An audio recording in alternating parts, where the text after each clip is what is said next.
मंगलम भगवान वीरो मंगलम गौतमगणि मंगलम कुंद कुंदार्यो जैन धर्मोस्तु मंगलम सर्वमंगल मांगल्यम सर्वकल्याणकारकम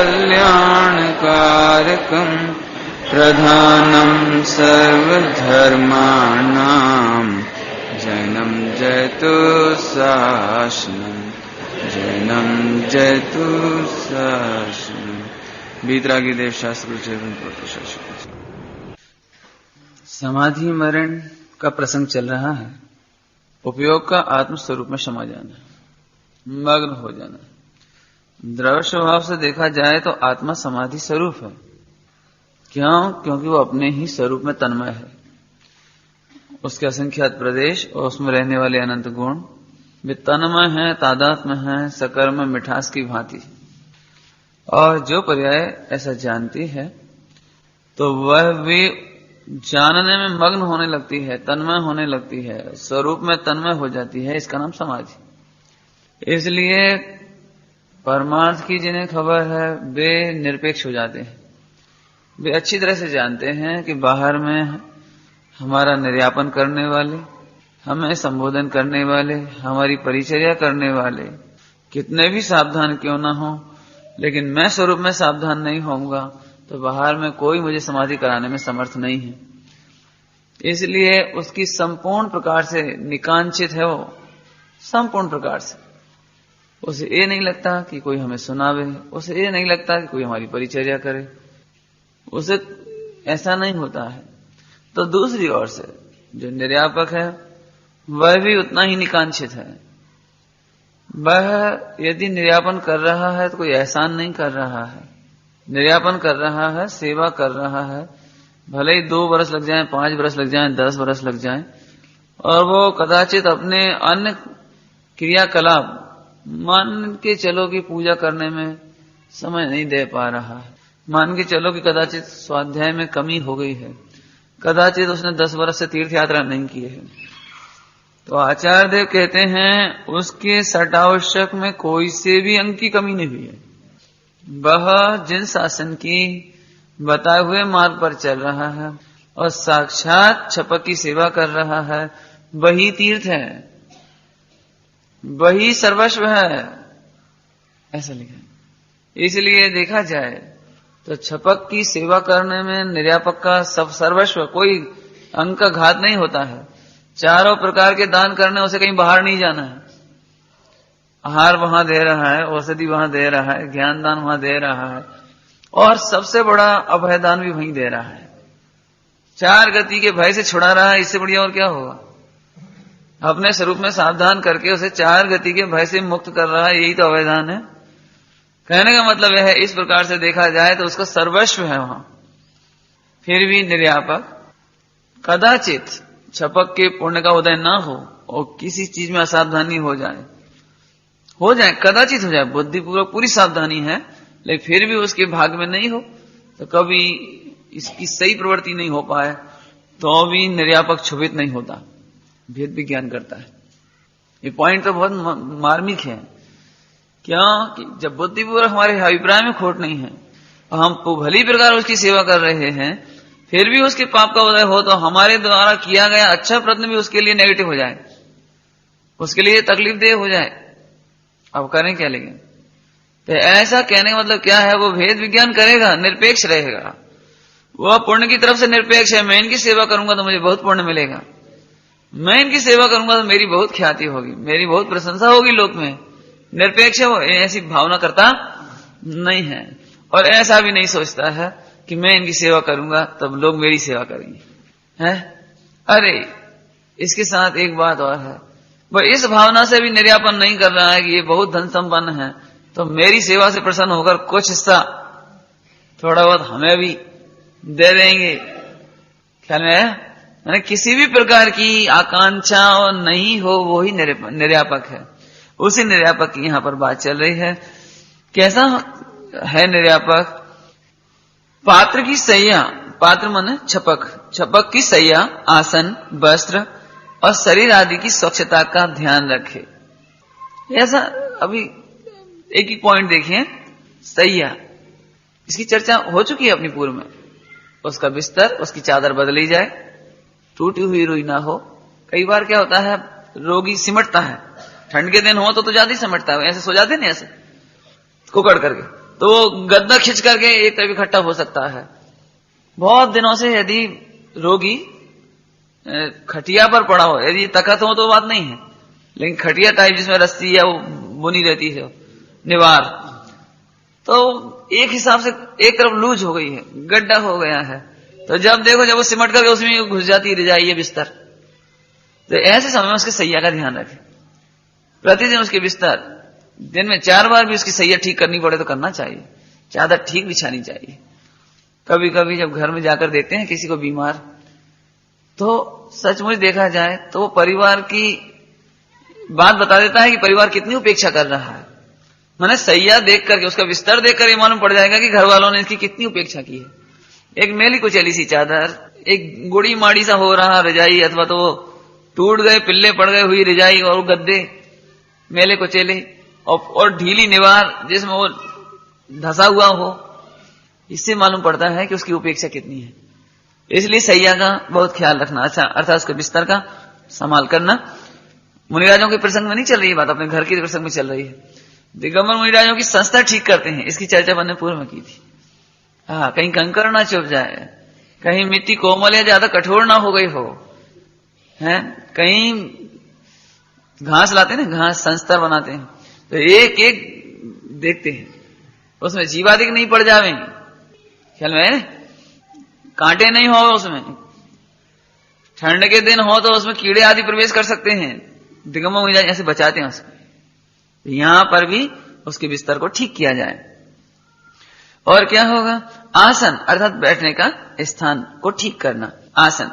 वस्त्र, उसके वस्त्र वही बात है, वस्त्र पहने हुए वो चाहे जैसे, क्योंकि कई बार बार बार करने के कारण आधे अधूरे एक चादर ही लपेट दी उनके ऊपर, अथवा एक लुंगी सी बांध दी, अथवा तो एक ऊपर से जरा से कपड़ा से लपेट दिया। ऐसा नहीं होना चाहिए।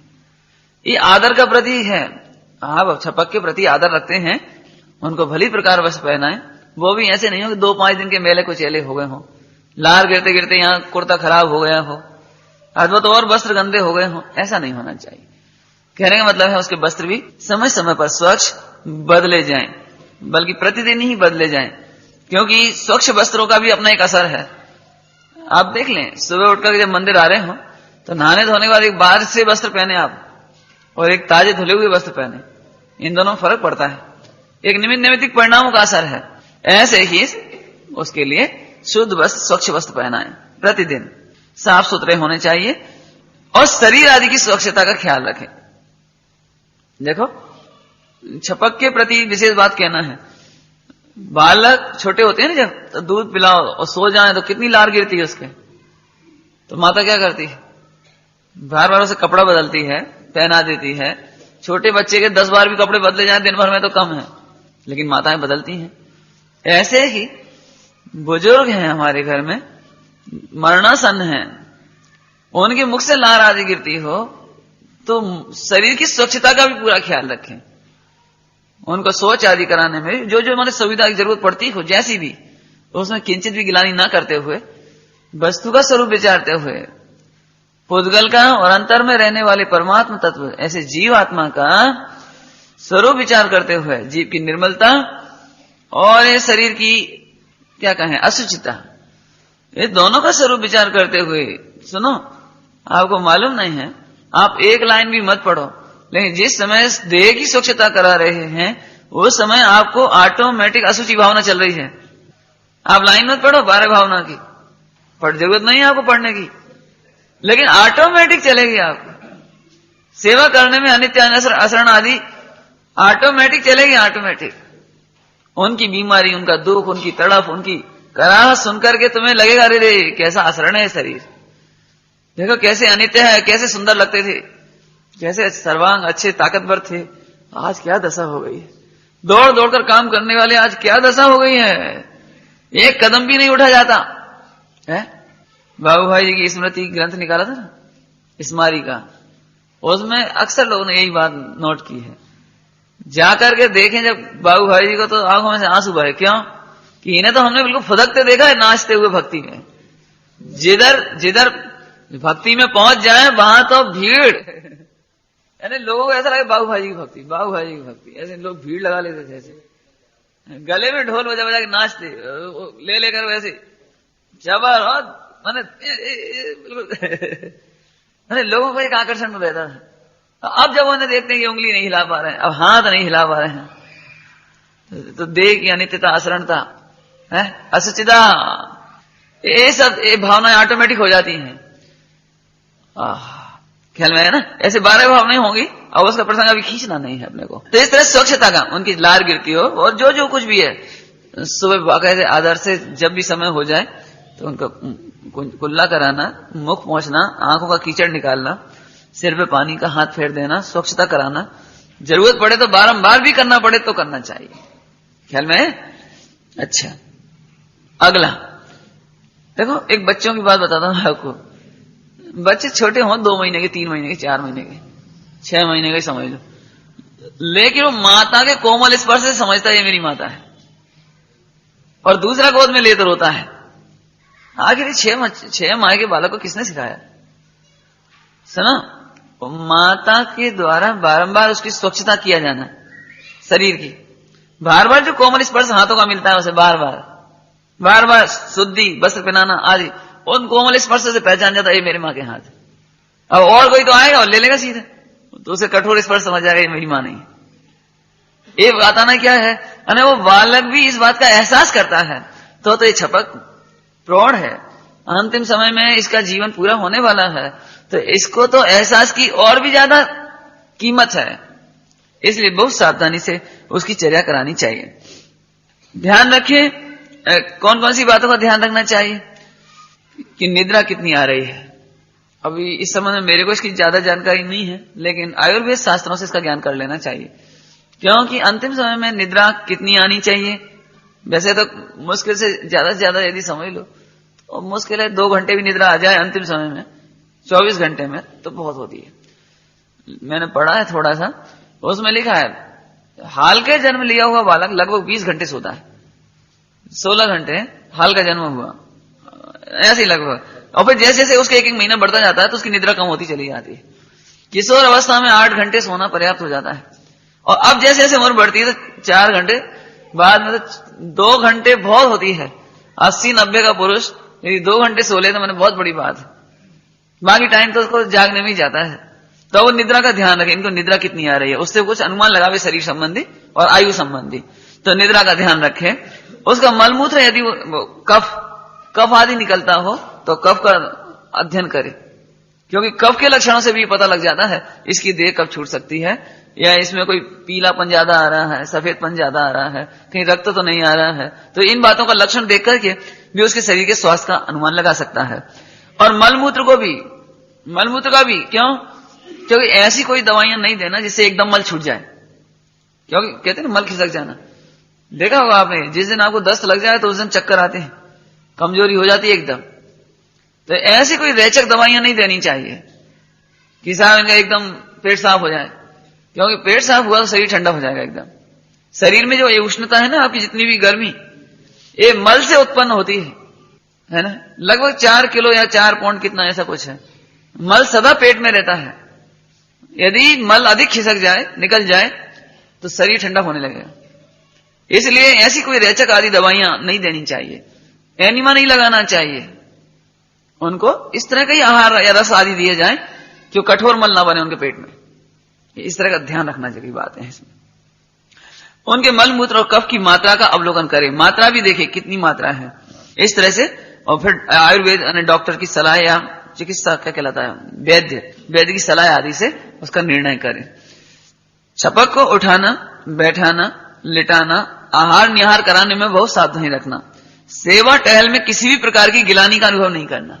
गिलानी की बात तो अभी अपन ने कर ली है, और इसमें इतना ही कहना बहुत है, उठाना, बिठाना, लिटाना भी पड़े तो ऐसे नहीं कि अब लेट जाओ, मन उसको स्वतंत्र लेटने के लिए नहीं कहना चाहिए, बल्कि तरीका यही है हाथ पकड़ना और एक हाथ रीढ़ की हड्डी पे रखना, गले पे रखना, ताकि उनकी नस, हड्डियों के जोड़ जो शिथिल होते जा रहे हैं, वे अचानक मुड़ न जाए, टूट नहीं जाए, वो तर नहीं जाए, क्या कहते हैं आपकी हड्डियां तर नहीं जाए, मतलब खिसक नहीं जा रहे हैं, ख्याल में। इसलिए बाकायदा हाथ लगा के लिटाना, हाथ लगा के उठाना, बाथरूम आदि के लिए ले जाना तो दोनों हाथों से बढ़िया संभाल करके बिल्कुल उनको ले जाना, उसमें असावधानी नहीं करना और उपेक्षा नहीं करना, है ना। और किसी भी तरह की सेवा करने में गिलानी का अनुभव नहीं करना। अब गिलानी किससे करो? गिलानी करो तो उस कर्मोदय से करो, गिलानी करो तो उस नाम कर्म के शरीर से करो, और गिलानी करना हो तो उस परिणाम से करो जिसने देह में रमणता की भावना भाई है। क्या कह रहे हैं? माता पिता के मलमूत्र आदि साफ करना पड़े या किसी के भी छपक की सेवा करना पड़े, वो दुर्गंधित होवे, देखने में भी अच्छा नहीं लगे और बार बार सेवा करनी पड़े, फिर बार बार कपड़े बदलने पड़े, कोई बात नहीं है, इससे गिलानी मत करो। ये तो पुद्गल का स्वरूप है। ये मिला क्यों? इस देह के निमित्त से। ये देह क्यों मिली?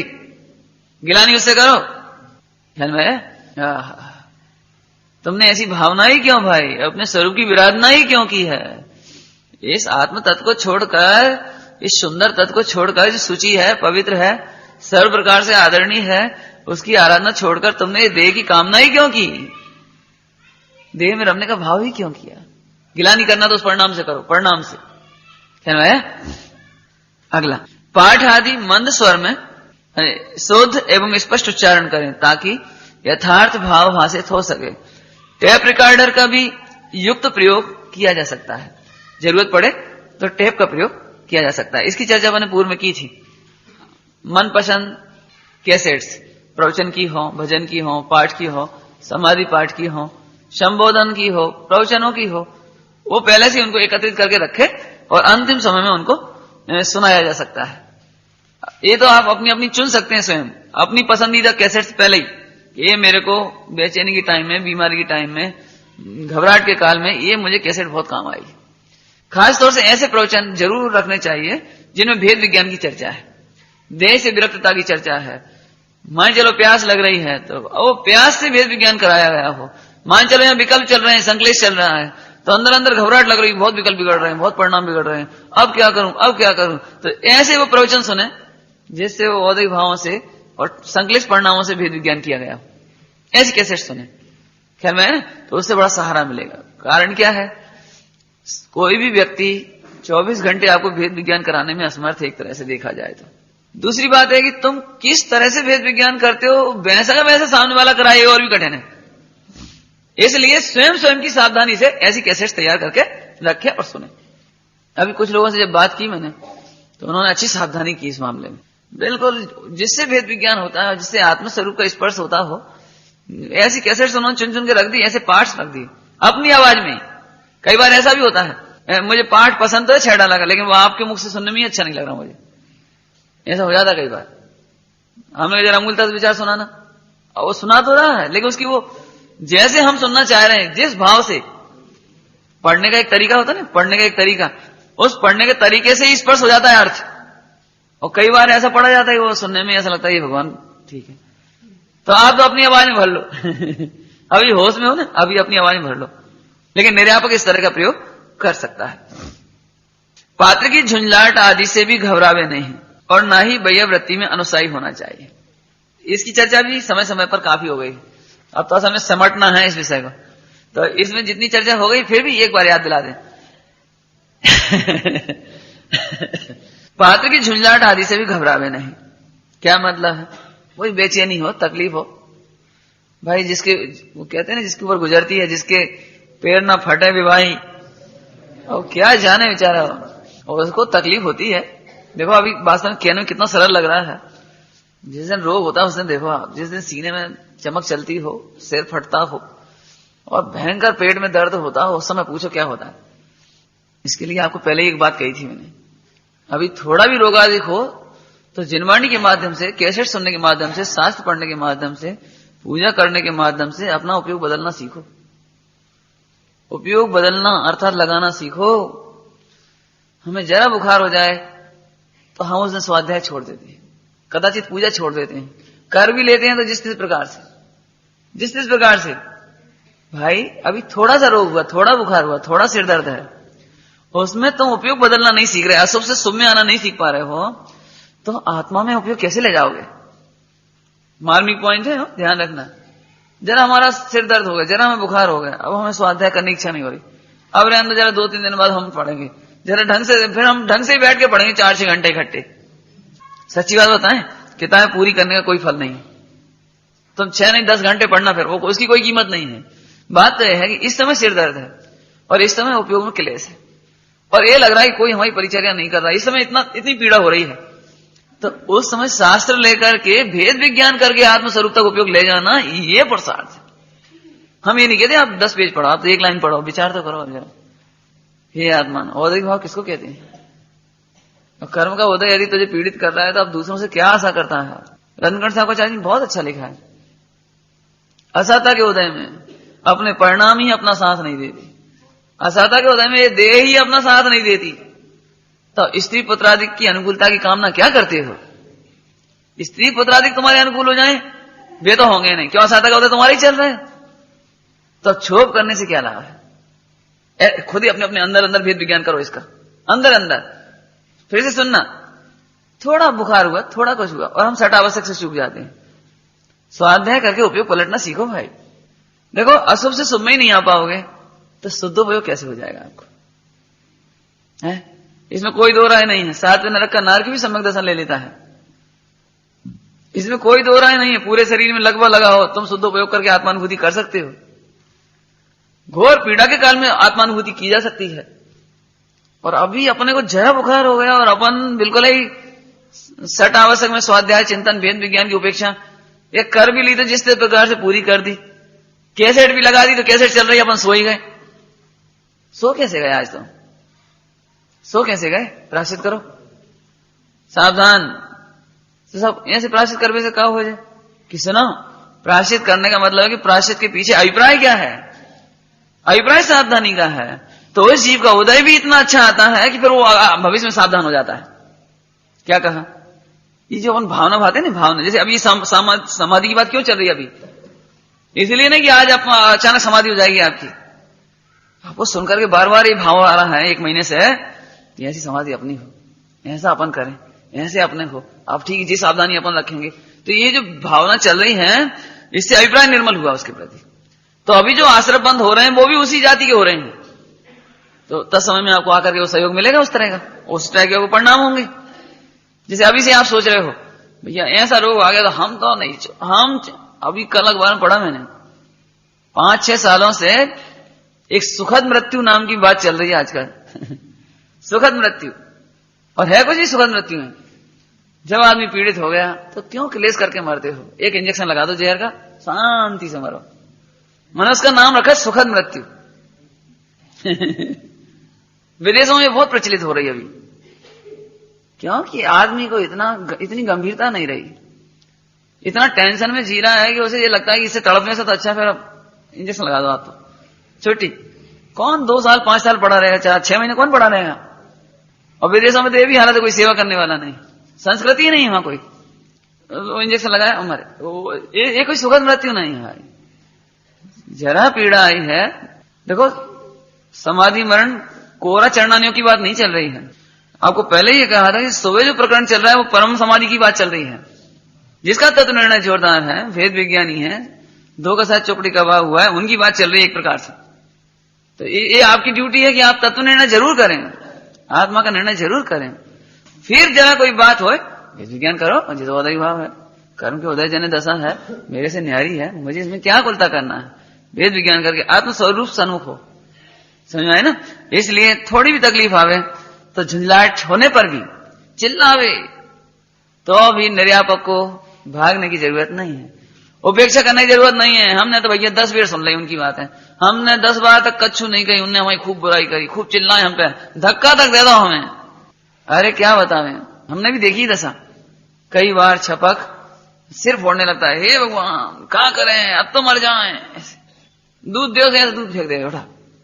ये देखो, उस जीव का दोष नहीं है, इस मस्तिष्क पर जो गर्मी चढ़ती जा रही है, शरीर में जो प्रकृतियां भड़क रही हैं, उसका असर है। बहुत सरल दृष्टांत है, माता का इकलौता लाल हो, और कदाचित इसको लू लग गई हो, अथवा कोई एक दृष्टांत देने के लिए है कि व्यंतर लग गया हो, और वो जो कौतूहल कर रहा हो घर में, तो माँ क्या करे बताओ, क्या करे, बच्चे को भगा दे? बालक तो अपना है, जो दोष दिखाई दे रहे हैं वो व्यंतरकृत है। समझ आ गया दृष्टांत? ऐसे ही ये जो चिल्ला रहा है, चीख रहा है, संकलेश कर रहा है, अपमान कर रहा है, हमारी बदनामी कर रहा है, सुनो, ये इसका दोष नहीं है, छपक का दोष नहीं है। किसका दोष है? ये कर्म के उदय कृत दोष है। तीव्र संकलेश के उदय में अरे इसको ऐसी दशा हुई। मैं आपको फिर सलाह देता हूं कि ऐसी दशा में भी इसको छोड़ना नहीं, उसका एक कारण है। सुनो, आज इसकी ये दशा है, कल हमारी ये दशा हो तो क्या होगा? कोई हमें इतना संकलेश हो जाए, कोई हमें छोड़ के चला जाए तो कैसा लगेगा? दो बात सुनो। एक तीसरी बात और है कि सुनो, आपने को इतना तीव्र कसाय का उदय नहीं आए, ऐसी तैयारी कर लो। क्या कह रहे हैं? अपने को इतनी तीव्र कसाय नहीं हो जावे, ऐसी भावना भाव, जिनेन्द्र देव के चरणारविंद में ऐसी भावना करो बारंबार। है ये अभी जो पूजा आपने की है ना, पूजा रत्न विधान की हर पूजा के पीछे क्या लिखा था? बोधि समाधि आदि की प्राप्ति हो, बोध ज्ञान हो, समाधि की प्राप्ति हो। है उद्देश्य पूजन का है, उद्देश्य विशेष है ना, बोधि लाभ हो, सुगति गमन हो, जिन गुण संपत्ति है। ख्याल में भैया, ऐसे यहां पे ध्यान रखना। तो इसलिए उसकी लापरवाही नहीं करना।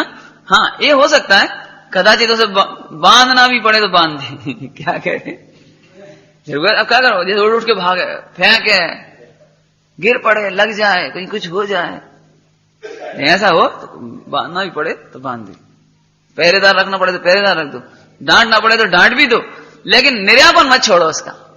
कल्पना तो करो, आपको तो थोड़े दिन की बात रहती है, ये पागल खाने होते हैं ना, पागल खाने, यहां पर भी डॉक्टर होते हैं, डॉक्टर यहां पर भी पहरेदार होते हैं इनके, वहां भी इन्हें भोजन कराने वाले होते हैं। क्यों?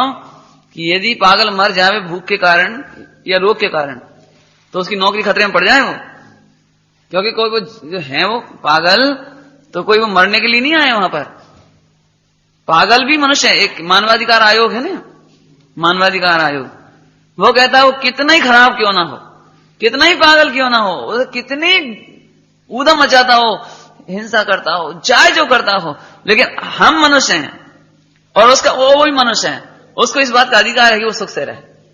मान इतनी विकृति करता है जिसकी कोई कल्पना नहीं कर सकते पागल की, लेकिन फिर भी 25 साल 30 साल तक जो क्लर्क हैं, चपरासी हैं, पहरेदार हैं, डॉक्टर हैं, वो करते ही नहीं करते। वो संजय भाई सुना रहे थे नहीं सुना रहे थे? सुना रहे थे? अरे रे भाई, ऐसी दशा होने पर भी नौकरी कर रहे नहीं कर रहे, और पूरे टाइम सेवा करते हैं। पागल है, मतलब हर कहीं पूरे हाल में जिधर उनको ठहरा है वहीं पेशाब करते हैं, वहीं लेटरिन करते हैं, वहीं गंदगी करते हैं, तो भी उन्हें डांट नहीं सकते, मार नहीं सकते। क्या करेंगे? सफाई करो, क्या करो, व्यवस्था करो। माने जब मानवाधिकार के नाम पर भी एक व्यक्ति की सेवा की जा सकती है, ऐसे कितने अनाथालय जैसे हैं जहां अविकसित मस्तिष्क वाले बच्चों को रखते हैं, कोई सुध-बुध नहीं है उन्हें, कब खाना नहीं खाना, सोना नहीं सोना, कुछ खबर नहीं।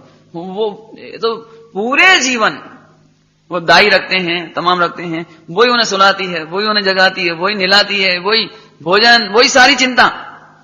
सुनो, जब पैसे के खातिर एक महिला 25-30 साल उस बालक की सेवा कर सकती है, उन बालकों की, तो ये तो अपने पिताजी हैं, ये तो तत्वज्ञानी हैं, ये तो स्वाध्यायी हैं, और सबसे बढ़िया बात, ये तो भावी सिद्ध है।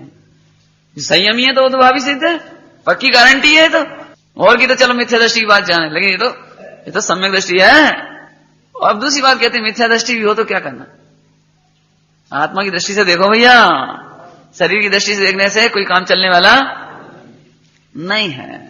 ख्याल में है? तो इस तरह से कितना ही झुंझलावे, घबरावे नहीं, और उसकी भैया वृत्ति में अनुत्साही भी होना नहीं। आपको क्या कहें, इसमें कोई दो राय नहीं है। प्रसंग बहुत 5 इंद्रिय के भोगों से विपरीत है, तो अच्छा नहीं लगता। समझ लो, सेवा कौन करे, चाकरी में कौन खड़ा रहे, कौन रात भर जगता रहे, कौन हाथ पैर दबाए, कौन जिंदगी भर सेवा करे।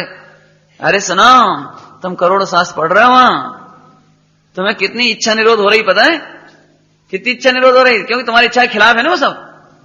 तुम तो चाहते हो हम भी खूब खाएं पिए, खेलें कूदें, खूब पिकनिक पार्टी में जाएं, सैर सपाटे में जाएं। वो कहता भैया तुम्हें शादी में चलना पड़ेगा। नहीं भैया, हमारे तो पिताजी बीमार है, हम तो उनकी सेवा नहीं छोड़ सकते। साहब, बिजनेस की बहुत बड़ी मीटिंग है, 5 लाख का फायदा होगा, कि 5 लाख का हमें तो इच्छा निरोध है, हमें तो भैया पिताजी का आज कहीं देह छूट गई तो 5 लाख रुपए पिताजी का नरक में चले गए तो हमें नहीं चाहिए। कितना इच्छा निरोध होगी बोलो, कितनी लोकसाय का अभाव होगा। और आत्मार्थी और आत्मा की दृष्टि बिना इतना काम नहीं हो सकता है। नहीं तो उसे यही लगेगा हम इनके पीछे कब तक पड़े रहे, आगे हमें ही तो व्यापार देखना है, नहीं ऐसा लगेगा। इसलिए आत्मार्थी होगा वो ही इतनी परिचर्या करेगा सावधानी से, ख्याल में आया। इसलिए अनुसाही नहीं होना।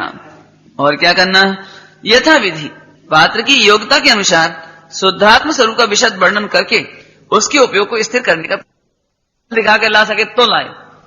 बोलो नरक में जाना है, देखो धबला जी के इतने पेज पर आया है, ऐसे ही अंतिम समय में ऐसे परिणामों का फल ये है। बोलो क्या करना है, अरे इतना खतरनाक फल, अब थोड़ी वहां की विभीष का बता दो। विभीष का कैसे रहोगे इतने 10,000 बरस, अरे नहीं एक समय की चूक में 10,000 बरस नहीं, अब हम सावधान, अब हम नहीं करेंगे। तो लेकिन हम क्या करें, तो स्वरूप की सावधानी करो भैया। तो स्वरूप का निर्णय करा के, स्वरूप का भेद विज्ञान करा के, स्वरूप की याद दिला करके, गाथाओं का स्मरण दिला के, आचार्यों की अनुकंपा याद दिला करके, तीर्थंकरों का और गढ़धरों का उपकार याद दिला करके उसको वापस आत्मा में ही लगा देना। ये बहुत मेहनत का काम है, ये बहुत मेहनत इसमें माने वो कहीं से भटके उसके परिणाम, चाहे वो चरणानी योग में सेतुल होता तो कैसे सावधान करके आत्मा तक लाना। क्योंकि इसमें कोई दो राय नहीं है, आत्मा का आश्रय हुए बिना कसाय मिटती नहीं, कसाय मिटे बिना प्रवृत्ति सुधरती नहीं, कसाय मिटे बिना परिणाम सुधरते नहीं। इसलिए उसको जिस प्रकार से भी यथा विधि माने जिस प्रकार से भी संभव हो सके उसकी योग्यता के अनुसार। बात क्या कह रहे हैं उसकी, जीवेंद्र कुमार थे, कुत्ता मर रहा था, कोई साधु आदि ने लाठी मार दिया, जो भी मार दिया होगा, और मरणासन हो गया। और जीवेंद्र कुमार आए वहां पर, अरे रे कुत्ते की देह छूट रही है, झट उसके नजदीक जाके बैठ गए, उसको सहलाया, उसको सिर उठा लिया और उसको नमोकार मंत्र सुनाने लगे। अब देखो, अब वो क्या समझ रहा होगा नमोकार मंत्र, उसे समझ में आ रही होगी नमोकार मंत्र, अडम ओरियंताण माने अरहंतों को नमस्कार जो संवत्सरण में विराजमान है जी, कुछ नहीं। लेकिन केवल सुनाए नहीं, बल्कि उसको सहानुभूति इस तरह से, इससे उसे ऐसा लगा कि कोई हमें, तो उसकी जो कसाय मंद हुई और सुनने में कि कोई कुछ हमें हमारे हित की बात कह रहे हैं, कुछ ये हमें माने हमको बचाना चाहते हैं। अरे इस पवित्र पुरुष के वचनों में मेरी कोई शरण है, अनुभूति की बात चल रही है, फीलिंग अनुभूति, और उस परिणाम में उसको स्वर्ग हो गया। और नहीं तो उपयोग कहा जाता, इसने लाठी मार दी मर गया, इसने लाठी मार दी मर गया, पीड़ित, और क्लेश करता करता करता वो आदमी इसके प्रति द्वेष करता रहता, उसका उपयोग डाइवर्ट हुआ, वो स्वर्ग में चला गया है। और स्वर्ग में गया तो जीवेंद्र कुमार को प्रणाम करने आया वापस। जब स्वर्ग में, अरे मैं स्वर्ग में कैसे आ गया, अवध ज्ञान लगाया तो वो मैं तो कुत्ते की पर्याय में था, कौन ने बचाया, वो सब अवध ज्ञान में ख्याल आ गया, फौरन नीचे आया, जीवेंद्र कुमार को प्रणाम किया। मुनिराज बैठे ही रहे, वो जीवेंद्र कुमार को प्रणाम किया। अरे इन्होंने जीवेंद्र कुमार इसको क्यों प्रणाम किया, मुनिराज को करना चाहिए कि साहब अभी तो आप ही मेरे गुरु, आप ही मेरे सब कुछ हो, आपने यदि वो नमोकार मंत्र ना सुनाया होता, चारुदत्त कहा था, चारुदत्त चरित पढ़ा होता, अपने इसकी प्रतियां तो जरूर होनी चाहिए, पढ़ना चाहिए लोगों को खूब, वर्तमानियों के ग्रंथ रहे बच्चे आए तो पढ़ने की आदत डालना चाहिए। चारुदत्त चरित, चाचा और वे रत्नदीप पर गए रत्नों के लिए, व्यापार करने के लिए। और कैसे जाते थे, पहले जहाज वगैरह इतनी सुविधा तो थी नहीं इतनी दूर दूर तक, लेकिन वहां पर वो रहने वाले हंस आदि, हंस तो क्या थे वो, चील वगैरह ऐसी गिद्ध, वे आती जाती हैं उधर तक, बकरों को मारते थे, फिर बकरों को उलट देते, फिर ऐसे ऊपर वही चमड़ी में तो जगह घुस जाते हैं और उसे सिलवा देते हैं, थोड़ा चेहरे सांस आने के लिए जगह रखते थे उस जमाने में, ऐसे सिल दिया उसको बकरे को, तो वो चील आती थी, वो मांस समझ करके, बकरे के मांस समझ के उसे उठा के ले जाती थी वहां पर उस रत्नदीप पर, और जब फाड़ती थी तो आदमी निकलता था तो भाग जाती थी, तो जी अपने रत्नदीप पर पहुंच जाते थे। अब देखो गजब, वो 2 बकरे मारे, अब उसको पता नहीं चारुदत्त को, जैसे ही देखा चाचा ये तुमने क्या किया, तो वो जो घायल अवस्था में पड़ा हुआ था बकरा, उसको उन्होंने नमोकार मंत्र सुनाया, उसको संबोधन किया। वही सहानुभूति, मैंने जब सहानुभूति, ध्यान रखना जरा, कोई उसको एक ज्ञान नहीं तुम्हारे शब्दों का, हिंदी भाषा का समझता हो कि संस्कृत समझता है, ऐसा कुछ नहीं है। लेकिन क्या बता रहे हैं, आपका अभी तो विज्ञान भी मानने लगा ये कि आपके हृदय में करुणा हो तो आपके चेहरे से ऐसी किरणें निकलती हैं, अपन इसको आभा मंडल कह लो अपनी भाषा में उसको ऑरा कह देते हैं अंग्रेजी में, और ऐसा प्रभाव निकलता है कि वो उसको अच्छा अनुभव होता है, कोई मेरे प्रति वात्सल्य कर रहा है, कोई मेरे ऊपर करुणा कर रहा है, और ऐसे वो परिणामों से वो देव में चला गया।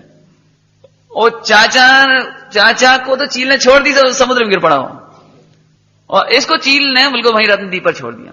वहां ये मंदिर में गया, पूजा आदि की, मुनिराज मिले, और वहां फिर एक वो देव आया और फिर वहीं प्रणाम किया।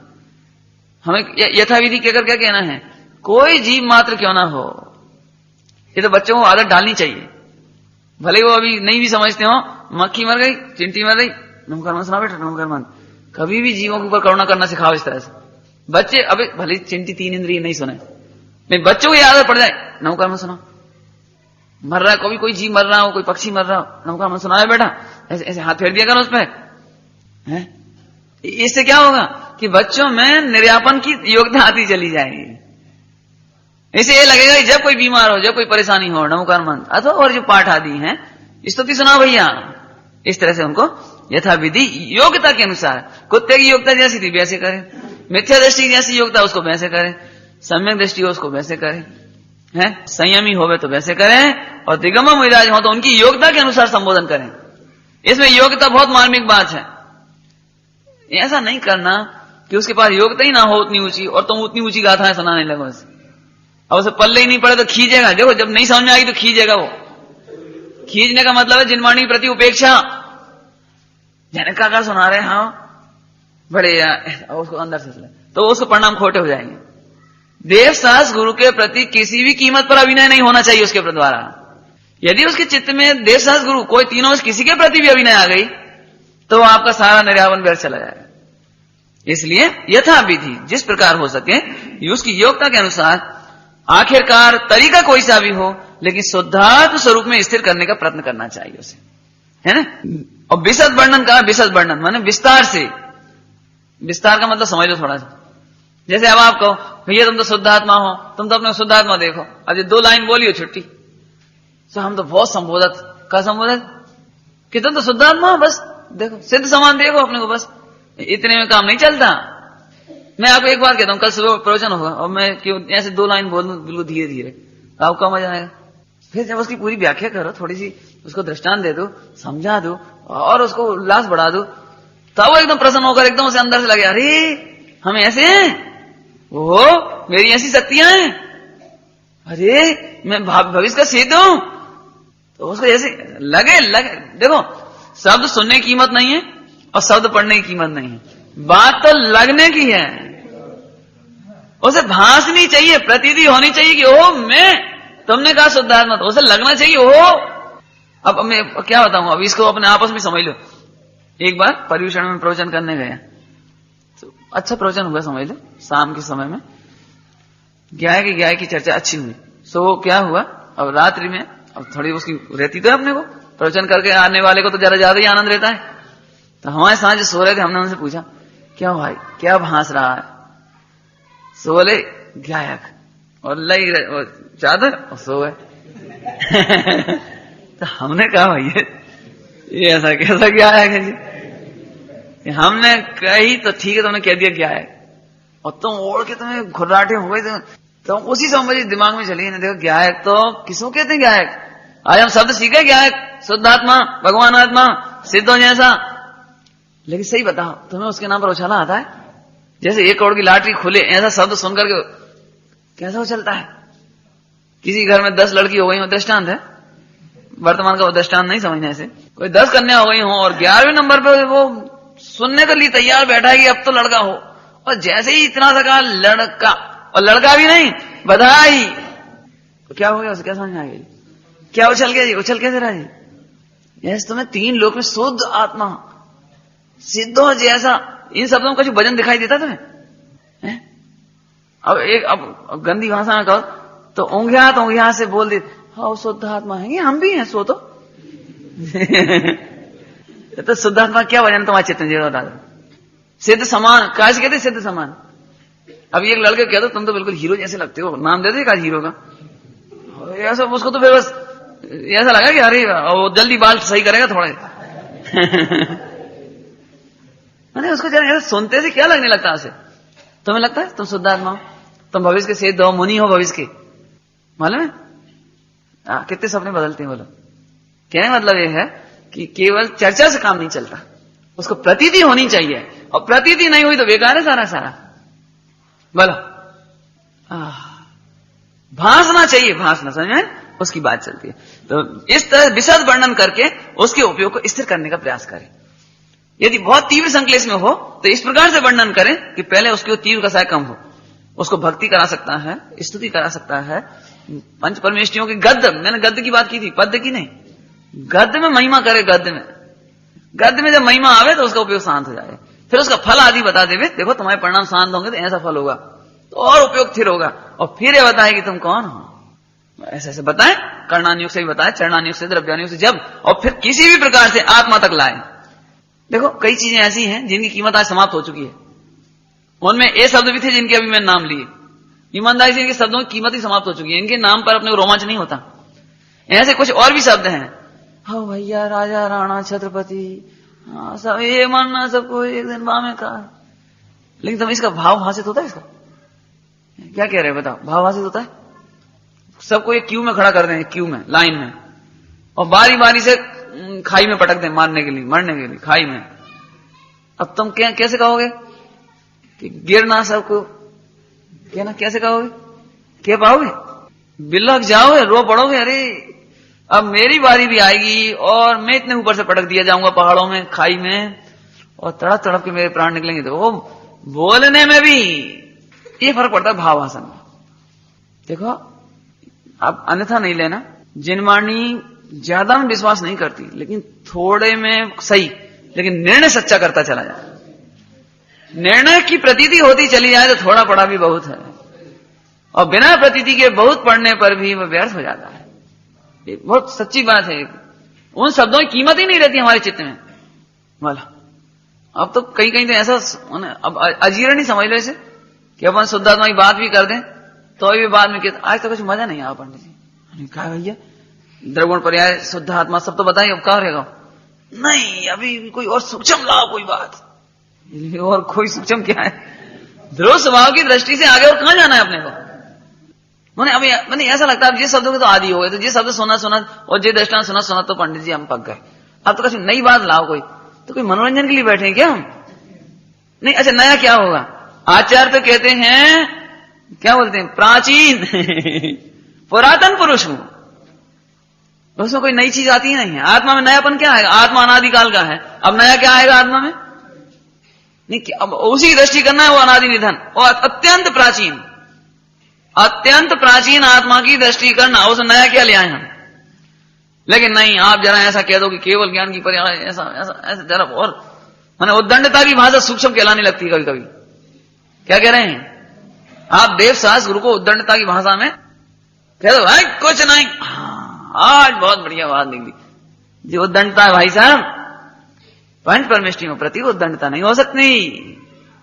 क्या है भैया? मैं जिस प्रकार से बहुत सावधानी का मार्ग है भाई, शब्दों की कीमत समाप्त ना हो।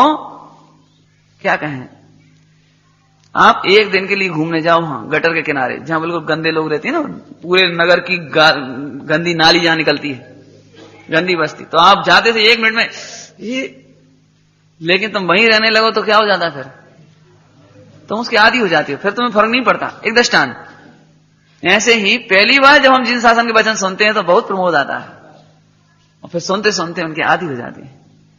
ये बहुत नुकसानदायक बात बता रहे हैं सभी के लिए, इसलिए निर्णय बहुत करो, प्रतीति करो। पहली बार कोई पूजन करता है, मंदिर में आता है, तो उसके पूरे शरीर के रक्त की धड़कन बढ़ जाती है। देखा होगा आपने, आप भी किसी और के मंदिर में जाओ पहली बार, तो आपको पूरे शरीर में एक अलग रोमांच हो जाता है। और अब रोज आते हैं तो क्या फर्क पड़ता है? कुछ नहीं होता। ऐसे ही पहली बार हम ये वचन सुनता है कि अरे तुम तो शुद्ध आत्मा हो, परमात्मा हो, तो ये सुनते से ही अद्भुत बात है। अब सुनते सुनते सुनते हैं, हम प्रवचन कर रहे थे, हाँ तुम तो परमात्मा हो, तो हमें एक इतने में नजर पड़ गई, एक कोई सो रहे, हमें कहा भैया कहा गए, हाँ हम परमात्मा हैं। अरे क्या क्या भाव है भैया इसका?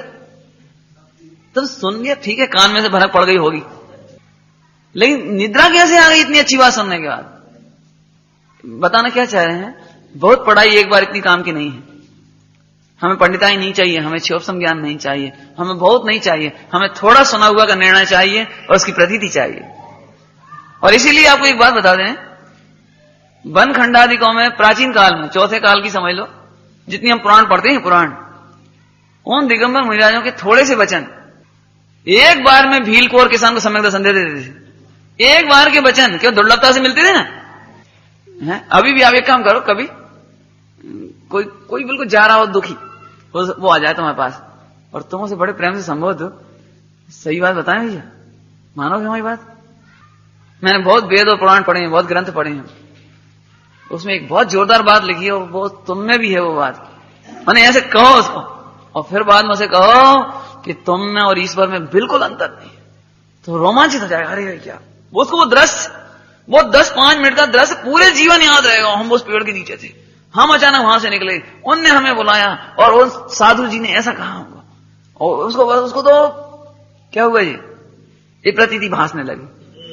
ऐसे प्राचीन काल में जब पढ़े लिखे लोग नहीं थे, याद नहीं कर पाते थे, रट नहीं पाते थे, इतना सीख नहीं पाते थे, तब भी वो एक बार मुनिराजों के मुख से, गुरुओं के मुख से सुन करके एकदम भाव भाषण हुआ और सम्यक दर्शन हो।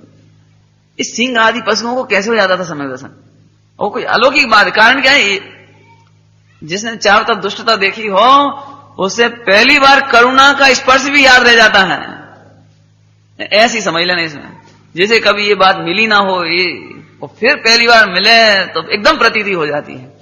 और हम गलती कहां है, ध्यान से सुनना जरा, हमारे निर्णय और प्रतीति करने की गलती चल रही है।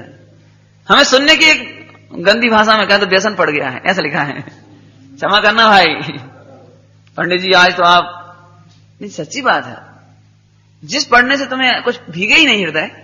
हम इतनी अच्छी अच्छी गाथाएं पढ़ जाते हैं, मैं और परमात्मा में कोई अंतर नहीं है, जो किंचित मात्र भी अंतर देखता है वो घोर संसारी है, लिखा है महावीर, लिखा है परमात्मा प्रकाश जी ने, जो अपने में और परमात्मा में, अपने में और परमात्मा में, आत्मा में और परमात्मा में किंचित मात्र भी अंतर देखते हैं, वे घोर संसार में रखड़ते हैं।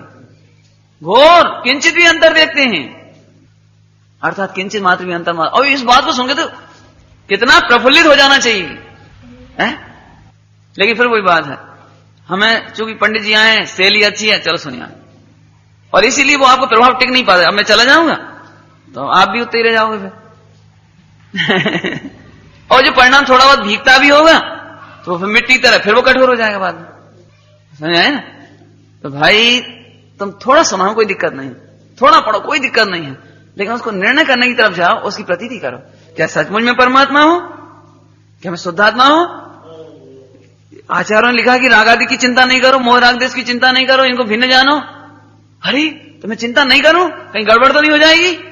एक बार ऐसे अपने आप से पूछो, ये क्यों लिखा है ऐसा? हे आत्मान, तू राग आदि की चिंता मत कर, तू कर्म की चिंता मत कर, तो उनको न्यारा जान। अरे तो इस लाइन का अर्थ करो क्या है? पूछो अपने अपने सब जने, कठिन थोड़ी इसमें कोई बात। देखो ये काम हो जाए तो भीलों को और पशुओं को हो जाए, और नहीं हो तो 11 अंग 9 पूर्व वालों को नहीं हो। इसलिए कोई क्षेपसम ज्ञान की तरफ दौड़ने की बात नहीं है। अभी भी जनरली हम स्वाध्याय नाम का कर्म कब पूरा कर समझ लेते हैं, 1 घंटा पढ़ लिया, चलो जा वाणी के ज्ञान थे, चलो भैया चलो। कहा भैया आज क्या पढ़ो? तो नहीं पढ़ो तो थोड़ा कछु अच्छी अच्छी बातें निकला था, अच्छी अच्छी एक आधी सुनाई दी, नहीं निकली तो अच्छी अच्छी नहीं वैसे। तो कब ऐसे हो गए? वही खाते की तुम्हें याद रहती, अरे जिनका इनकी पैसा भी ले नहीं करे आए, ये हमें तो ख्याल ही नहीं थी। अब वही खाता बंद, अब गए, अब किसकी याद है बताने जरा?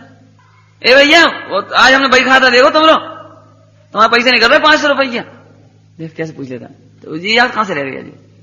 ऐसे भैया यहाँ प्रतीति करना, देखो मैंने ज्यादा इसीलिए लिया इसमें, प्रतीति करने के लिए, निर्णय करने के लिए बहुत सोचना चाहिए। केवल पढ़ना ही नहीं, केवल कि मैं परमात्मा हूं, मैं शुद्धात्मा हूं, मैं ज्ञायक हूं, मैं ध्रुव हूं। अरे किसको कहते हैं ज्ञायक? नहीं समझ में आया तो पूछो फिर से। अब लोग क्या समझते हैं ज्ञायक माने जानने वाला, इतना हल्का ही अर्थ नहीं है उसका, केवल मात्र जानने वाला। मात्र जानने वाला माने अकर्ता, अभोक्ता, अब वो 47 शक्ति में सब आएगा, सब है। मात्र ज्ञायक माने देह से न्यारा, अनंत शक्तियों का पिंड सिद्धों जैसा, जैसे अनंत सिद्ध भगवान जानते हैं ना, ऐसे तुम जानने वाले। और कितने वर्णन करेंगे उसमें, बोलो इतनी महिमा आती है गायक के नाम पर। फिर विचार करना है, फिर विचार करना। अभी हम तो आपको हिंट कर रहे हैं, फिर विचार करना। अगला पॉइंट, देह एवं भोगों की असरणता, असारता एवं असहायपना। असहायपना, ये सहायता नहीं करेगी। अब वर्णन तो बहुत है एक पॉइंट में। असहायपना है ना, ये संबंध निद्रा में सहायता नहीं करेगी। क्यों? तुम शरीर को स्वस्थ क्यों करना चाहते हो? शरीर को क्यों रखना चाहते हो?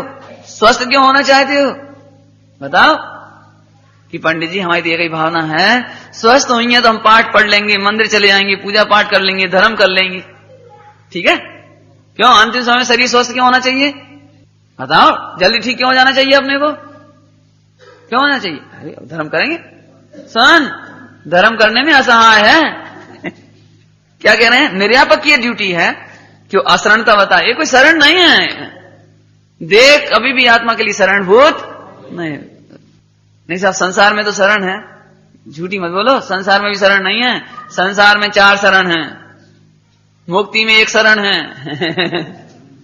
मुक्ति के मार्ग में 1 शरण है। संसार के मार्ग में जब तक तुम हो, संसार में जाने के लिए नहीं, संसार में जब तक हो तब तक 4 शरण है। लोकोत्तमा, लोकोत्तमा माने लोक में उत्तम, लोक में उत्तम, लोक में ना दृष्टि में उत्तम नहीं। अब इशारे से समझ लेना, माल तो बहुत है समय। दृष्टि में नहीं, लोक में उत्तम है। दृष्टि में तो एक सर्वोत्तम है। उत्तम और सर्वोत्तम में फर्क है। देखो आचार्यों ने इतनी समझ बूझ से उत्तम तो कहा उनको, ये नहीं कहा चत्तारी सर्वोत्तम, कि 4 सर्वोत्तम हो ही सका। 4 में कोई एक ही होगा। सर्वोत्तम तो एक ही होता ना। उत्तम तो बहुत हो सकते हैं, लेकिन सर्वोत्तम तो एक ही होगा। तो आचार्य देव ने दृष्टि के सर्वोत्तम को सुरक्षित रखा। और इनको भी उत्तम क्यों कहा? लोक में, लोक में। अब इसका भाव बहुत है। सलाम, जब तक तुम लोक में हो, लोक में नहीं रहना चाहते हो, तो इनको उत्तम जान करके, धन को उत्तम नहीं जानना, स्त्री को उत्तम नहीं जानना, पुत्रादि को उत्तम नहीं जानना, इनकी शरण में आना। एक अर्थ तो सीधा सीधा ये है। दूसरा यह है, सुनो, इनको ही उत्तम जानते रहोगे और सर्वोत्तम को नहीं जानोगे तो फिर लोक में घूमोगे। थोड़ा ताकत चाहिए इसे समझने के लिए। यदि इनको ही उत्तम जानते रहोगे और सर्वोत्तम को नहीं जानोगे तो 2000 शादी की स्थिति पूरी करके फिर यहीं घूमोगे। तो सर्वोत्तम को भी जान लेना। ये दूसरा, सुनो, ये उत्तम इसीलिए है क्योंकि ये सर्वोत्तम आत्मा बताते हैं। समझ आया मयूर? 3 पॉइंट याद रह जाए। ये सर्वोत्तम बताते हैं। अरे प्रभु, शुद्धातम अरु पंच गुरु जग में शरणाधो, मोह उदय जिय के व्रथा आन कल्प ना हो। शुद्धातम पहले नंबर पे, और पंच गुरु जग में शरणा दो। ठीक है, स्त्री पुत्र मकान दुकान धन दौलत या साबरू, ये तो शरण नहीं है। लेकिन मोह के उदय में इस जीव को अन्य कल्पना होती है। मान चलो मैं बहुत, एक दृष्टांत है, मैं 80 साल का हूं और बहुत बीमार हूं, और समाज में भी कोई रूझबूझ नहीं है, कोई पूछ नहीं रहा, कोई पानी को नहीं, कोई दवाई नहीं, कुछ नहीं। तो आप लोगों को ऐसी शिक्षा मिल जाती है, देख लियो पंडित जी, तुम्हारी भी पत्नी बच्चा होती तो ऐसे काहे पड़े रहते।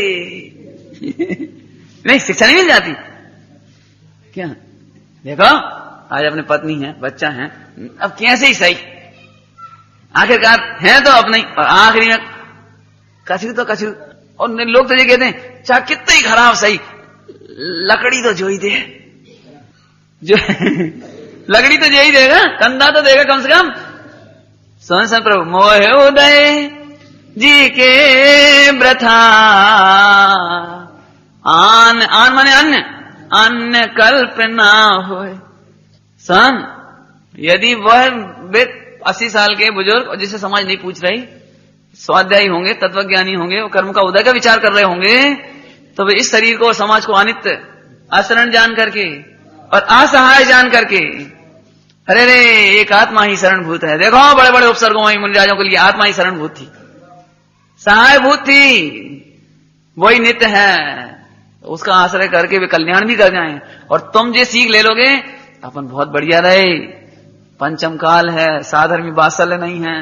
समाज में जो कोई पैसा कमा दे त्यागी व्रति, उनकी बहुत पूछ है। और जो पैसा नहीं कमाए ऐसे त्यागी व्रति हो तो कोई पूछा चलो चलो साहब आप तो और कहीं जाओ। क्या है देखो अपन अच्छे रहे क्यों है, ठीक है ना। सुनो फिर से सुनो, अनित्य है, असरण है, असहाय।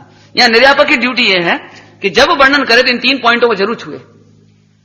कोई भी बात आए, क्यों उसने कहा आज थोड़ा सा मौसमी को रस मिल जाता तो अच्छी थी। अब मैं चलो मौसमी का रस त्याग करवा दिया उसे एक दृष्टांत के लिए, तब तो वो उसे असरण बताए। मौसमी का रस भी आयु कर्म के सामने असरण है। मौसमी का रस असाता वेदनी के सामने असरण है। क्या करेगा वो, क्या करेगा? सुना, मौसमी की सहायता से नहीं जिया करती, असहाय है। और मौसमी की वासना, मौसमी की भावना से तुम इस शरीर को रखना चाहती तो अनित्य है। तुम नित्य स्वरूप को क्यों नहीं रखना चाहते हो? जो तुम्हारा सरल शरण है उसकी शरण में क्यों नहीं जाना चाहते हो? माने ये तो मैंने संक्षेप में बताया, और तो कभी प्रैक्टिकल कहीं हो समाधि और फिर हम संबोधें या तुम संबोधो तो फिर प्रैक्टिकल बात अच्छी है। यहां तो इशारा ही कर रही है। माने उसको उसकी निर्यापक की ड्यूटी है अनित्य, असरण और असहाय। इस तरह से उसको दर्शा करके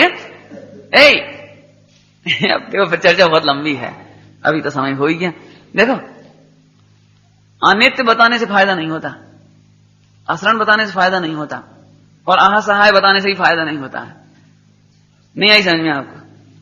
समझ लो आपका अब बीमार हो मान चलो, और डॉक्टर ये कहे अरे तुम नहीं बच सकती, ये तो बहुत भयंकर बीमारी है, अब कुछ नहीं हो सकता। तो ऐसा सुनकर के कोई मरीज को आनंद नहीं आ जाएगा। तो फिर क्या चाहिए उसे शरण भी दिखाओ। यदि तुम उसे असरण दिखा रहे तो फिर कहीं शरण भी दिखाओ। यदि तुम उसे अनित्य बता रहे तो कहीं नित्य भी बताओ, और कहीं असहाय बता रहे तो कहीं सहाय भी बताओ। सना ये शरीर सहाय नहीं है, पंच परमेष्टि तेरे सहाय हैं। सन पंच परमेष्टि सहाय इसलिए हैं कि वो तुझे तेरा ही सहारा दिलाते हैं। ऐसी दृष्टांत की बात है। मैंने उसको क्या भाई तुम्हारा कोई काम नहीं कर सकती, कोई तुम्हारी मदद नहीं करेगा, कोई तुम्हारी मदद नहीं करेगा, दुनिया में कोई किसी का नहीं है। तो इतना सुनने से कोई आनंद थोड़ी आ जाता है? भाई दुनिया में कोई किसी की मदद नहीं कर सकता ये तो ठीक, लेकिन कोई करता है वो और बता दे। सुनो, इसलिए आप क्या कहते हो, एकमात्र सुनो, तुम सारी पूरे समय में घूमे आओ, हमारे यहां जैसा सस्ता माल नहीं मिलेगा, और कहीं नहीं मिलेगा, लेकिन इधर मिलेगा। बताते हो नहीं बताते हो? हैं? बताते हो, लिखते हो नहीं लिखते हो? बेटा तुझे पढ़ाने में कोई समर्थ नहीं है। तो ये बात सुनकर प्रसन्नता नहीं होती। कौन समर्थ है ये बताओ। अब 1 मिनट में दृष्टांत पूरा करते हैं। देखो सीता का धनुष तोड़ने में सब असमर्थ हो गए ना, सब असमर्थ। अब रामचंद्र जी तो सज्जन आदमी है, सीलवान पुरुष है, उद्दंड थोड़ी है लाओ मैं तोड़ देता हूं। वे तो बैठ पे शांति से बैठ रहे, लक्ष्मण भी बैठ रहे। अब बारी बारी सब आए, सब चले गए, अब कोई बचा ही नहीं, कोई नहीं बचा। माने उधर आने वाला, वे तो सज्जन थे तो बैठे रहे उठे ही नहीं। अब कौन तोड़े उसे? तब जनक को क्षोभ हुआ, अरे रे अरे इस वसुधा पर क्या कोई वीर नहीं रहा? क्या इस वसुधा पर मेरी पुत्री के योग्य कोई वर नहीं रहा?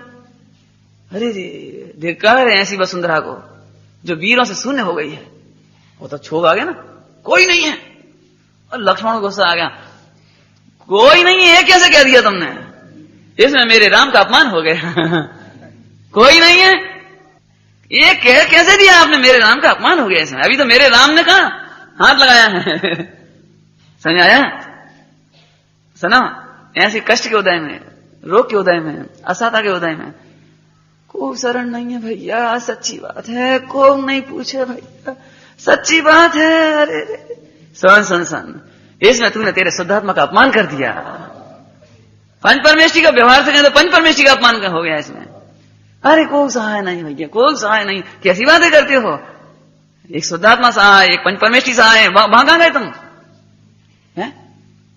कोई नहीं है वीर है, तो इसमें राम का अपमान हो गया। लक्ष्मण को पढ़ा होगा आपने, लक्ष्मण को हेड, राम ने कहा भैया बैठो बैठो, अपने वो सज्जन है ऐसे नहीं करते अपन, बिठा लिया उसको। अरे राम भी है भैया, तुम और जाओ। अब हिम्मत, अब लग तो जे रही कि जीत हो रही बिल्कुल ऐसी ऐसी है मैंने ये बड़े बड़े सूरवीर हो जिनका नाम जित वैसे आए थे सादा ड्रेस में, महाराज जी क्या करेंगे? नहीं नहीं, ये गुरु के शिष्य हैं, शिष्य के रूप में आए थे वो तो, बस क्या कहें बताओ। लेकिन अब चलो तुम भी देख लो। मैंने क्या मतलब कि सब कोई नहीं है ऐसा क्या करे उसका अपमान। ऐसी एज मत कहो भाई कि भैया दुख से बचाने वाला कोई नहीं है, दुख से बचाने वाला कोई नहीं। ये बहुत अक्सर होती है, इसलिए कह रहे हैं आपको। जरा बीमारी जाए, जरा तकलीफ हो जाए, अरे भैया को है, अरे को है, अरे को है भैया एक है, एक तुम्हारा तारणहार है। ये पंच परमेष्ठी है व्यवहार से। ओम नमः।